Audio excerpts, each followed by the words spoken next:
Hi everybody, my name is Josepha from Climate Choice and I'm super happy to share with you today some insights from key industry leaders in the field of Scope 3 decarbonization. So I would like to know from you, how has your role changed since the implementation of CSRD over the last couple of months?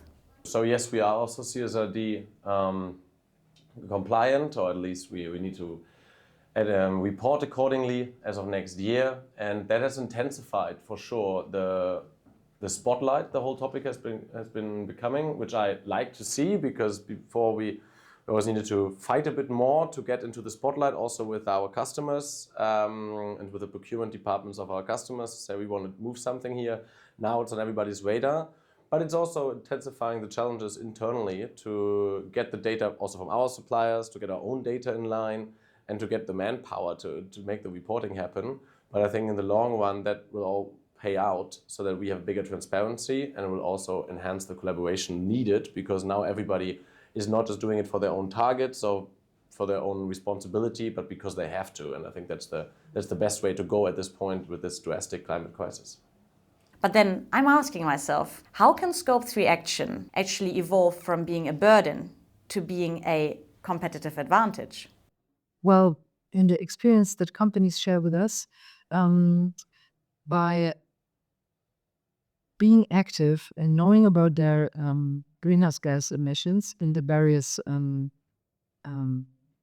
parts of the Scope 3, they also figure out a cost effectiveness by reducing certain emissions, changing material, for example.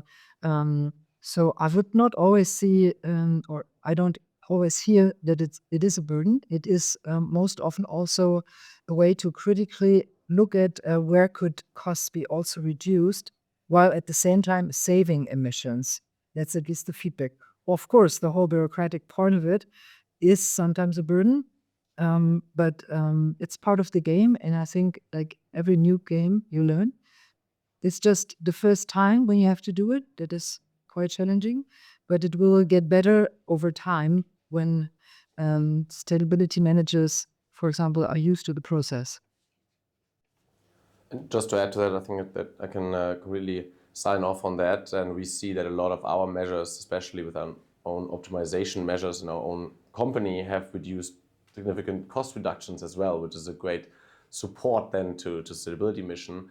And I think that what happens now demands a complete different way of procurement. It's not transactional anymore. I think it's a very much transformational procurement or collaboration.